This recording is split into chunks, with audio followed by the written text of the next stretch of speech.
يسعى نادي ريال مدريد للتعاقد مع نجم نادي تشيلسي خلال الانتقالات الصيفية المقبلة من أجل تدعيم وتقوية صفوفه للاستمرار في المنافسة على كل الألقاب المحلية والقارية. ويريد النادي إبرام العديد من التدعيمات خلال الميركاتو الصيفي المقبل، حيث يرغب جمهور الفريق في التعاقد مع أسماء رنانة. ويستعد ريال مدريد لتقديم عرض لنادي تشيلسي للتوقيع مع ريس جيمس، وقد يكون النادي الإنجليزي مضطرا لبيع اللاعب الذي تقدر قيمته بما يقارب 50 مليون يورو. وكشفت صحيفة ماركا الإسبانية أن ريس جيمس يحب الريال والنادي أيضا يريده، ويحتاج تشيلسي إلى بيع عدد من اللاعبين لموازنة حسابات النادي وتجنب عقوبات كبيرة. وأكدت صحيفة دصان البريطانية أن النادي الملكي واثق من التعاقد مع جيمس مقابل 44 مليون جنيه استرليني فقط، وهذا هو السعر الذي يريده تشيلسي أيضا. برشلونة لم يفعل شيئا للحصول على نوع من الأفضلية الرياضية، كلام أطلقه رئيس نادي الكتالوني خوان لابورتا أمس واحتل صدارة الصحف العالمية اليوم في إطار فصل جديد من مسلسل برشلونة نيغريرا على خلفية اتهام الادعاء الإسباني لبلاوغرانا بدفع ما مجموعه أكثر من 7,300,000 يورو لشركة يملكها نيغريرا المسؤول السابق في لجنة الحكام. صحيفة سبورت التي تدور في الفلك الكتالوني استعرضت ما سمتها الخطوات الخمس التي يعتزم برشلونة القيام بها، وكتبت: سيواصل برشلونة انتظار قرار القاضي، كما سيتوجه لابورتا إلى الجمعية غير العادية للا ليغا غدا وسيقدم شروحات للأندية. الصحيفة تابعت: برشلونة واثق من أن يويفا لن يخرجه من المسابقات الأوروبية، وسيبقي النادي صندوق البريد مفتوحا للإبلاغ عن أعمال الازدراء، على حد وصف الصحيفة التي أشارت أيضا إلى أن برشلونة يأمل في استعادة صورته الدولية حتى لا تؤثر على تمويل استاد إسباي برشلونة.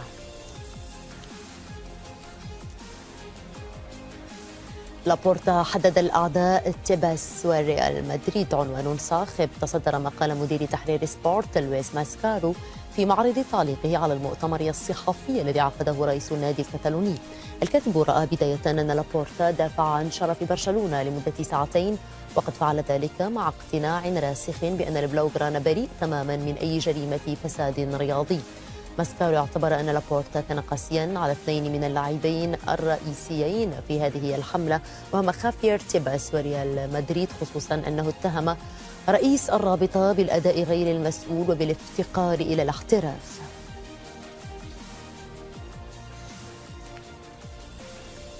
من ناحيتها صحيفة موندو ديبورتيفو الكتالونية فقد استعرضت أسماء 10 حكام كانوا في ريال مدريد قبل أن يترأسوا لجنة الحكام لاحقا، وقالت إن خوان لابورتا كان على حق فيما ذكره في مؤتمره الصحفي. بتفاصيل كشفت الصحيفة أنه لمدة 7 عقود كان معظم رؤساء الحكام شركاء سابقين أو لاعبين سابقين أو مدربين سابقين في نادي ريال مدريد. موندو ديبورتيفو أكدت أيضا أن خوان لابورتا يعي جيدا ما يقول في إشارته إلى الروابط بين النادي الملكي والحكام، لأنه عانى منها منذ البداية، على حد قول الصحيفة التي نشرت قائمة كاملة بأسماء الحكام ال10 وبطبيعة ارتباطهم بريال مدريد. هل وصلت علاقة ريال مدريد وبرشلونة إلى مرحلة لا عودة؟ سؤال طرحته صحيفة ماركا المدريدية في ضوء التطورات التي شهدتها الأيام الأخيرة والاتهامات التي أطلقها رئيس النادي الكتالوني بحق الغريم التقليدي والخصم اللدود بقلم خوسيه فيليكس دياز. أشارت ماركا إلى نهاية ما وصف بالعلاقة الودية بين ريال مدريد وبرشلونة، وأضافت: منذ ظهور قضية نيغريرا أصبح كل شيء غائما، وأمس تم خلع الأقنعة. الصحيفة توقفت عندما بثه تلفزيون ريال مدريد، وقال التلفزيون النادي الأبيض أشار مباشرة إلى لابورتا واصفا الاتهامات التي وجهت في المؤتمر الصحفي بأنها مجرد كذبة في أقوى رد دفاعي للنادي منذ سنوات عدة.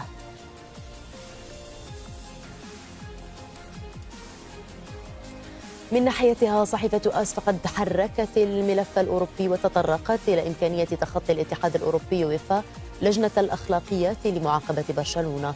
التفاصيل كشفت النقابة عنها الصحيفة بقلم خوان خيمينيز الذي قال: وفقا لمعلوماتنا بإمكان الاتحاد الأوروبي معاقبة برشلونة مباشرة من اللعب في أوروبا لمدة عام من خلال محكمة الاستئناف. ثم يمكن للنادي أن يذهب إلى محكمة التحكيم الرياضي كاس للاعتراض. والصحيفة أوضحت أنه إذا كانت استنتاجات المفتشين جون سامويل لوبا وميريام كولر ترونز حاسمة بما يكفي، يمكن ليويفا عندئذ تخطيها والذهاب مباشرة إلى محكمة الاستئناف. الأمر متناقض. يضيف الكاتب لأن لجنة الانضباط والأخلاق هي التي تختار المفتشين.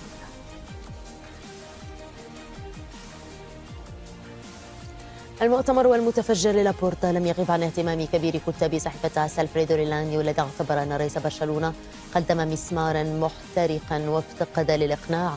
رئيس التحرير الفخري لليومية العاصمية لفت إلى أن كلام لابورتا، وبصرف النظر عن كونه غير قابل للتصديق، فهو يتعارض مع تصريح نيغريرا نفسه والذي قال فيه أمام مصلحة الضرائب إنه تلقى المدفوعات لضمان الحياد في التحكيم. الكاتب المدريدي الكبير خلص إلى القول: أولئك الذين يعيشون على قناعة بأن ريال مدريد دائما ما يلجأ إلى الغش احتاجوا أن يمنحهم لابورتا شيئا يحتفظون به.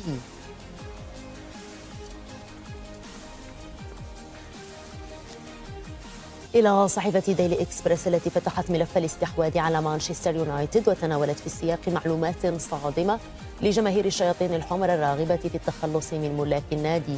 تحدثت عن سعي عائلة غليزر للاحتفاظ بملكية النادي 10 أعوام إضافية. بالتفاصيل، يفكر الأخوان جويل وأبرام غليزر في صرف النظر عن فكرة بيع النادي واستبدالها بتأمين استثمارات خارجية تبقيهما على رأس الهرم الإداري لليونايتد وتسمح بتطوير منشآته. أضاف ديلي إكسبرس أن دخول شركاء جدد سيسمح لعائلة غليزر بالاحتفاظ بملكية النادي لاعتقادها أن قيمته السوقية تتجاوز 10 مليارات جنيه استرليني بعد 10 أعوام.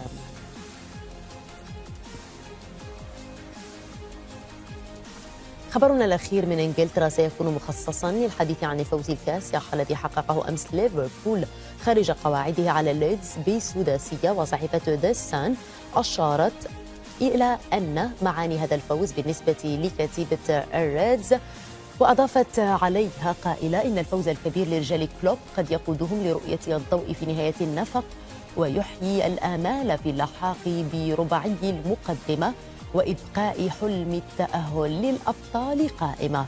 الصحيفة اللندنية أشارت إلى أن صلاح واصل كتابة التاريخ، أصبح أفضل المسجلين بقدمه اليسرى في البريمير ليج برصيد 6 أهداف بعد 100، في حين نجح جوتا بالتسجيل للمرة الأولى منذ أكثر من عام. إلى صحيفة لو باريزيان الفرنسية التي اخترنا منها تقريرا عن نجم خط الوسط الفرنسي إدواردو كامافينغا صاحب الموسم الملكي والمستقبل المشرق على حد وصف الصحيفة. وقبل ساعات من مواجهة فريقه ريال مدريد أمام تشيلسي في إياب ربع نهائي دوري الأبطال، قالت لو باريزيان: أصبح كامافينغا عنصرا مرجحا في نظام ريال مدريد هذا الموسم، يقدم وصيف بطل العالم تنوعا نادرا ونضجا للاعب يبلغ من العمر 20 عاما. الصحيفة والعاصمية عادت بالذاكرة إلى المشاركة الدولية الأولى لكامافينغا وقالت: تاريخ لا ينسى. 8 سبتمبر 2020 أمام كرواتيا دخل كامافينغا التاريخ ليصبح في عمر 17 عاما و9 أشهر و29 يوما أصغر لاعب شاب يرتدي قميص فرنسا.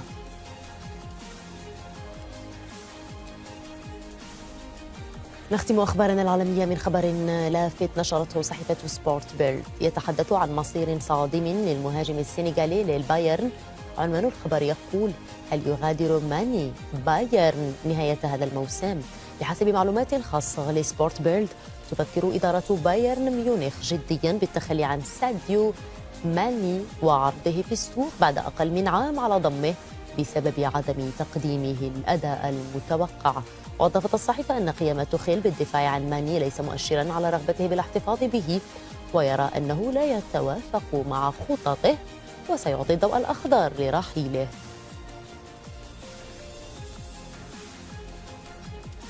حلقتنا انتهت. تقبلوا مني ومن فريق العمل أجمل التحايا. في أمان.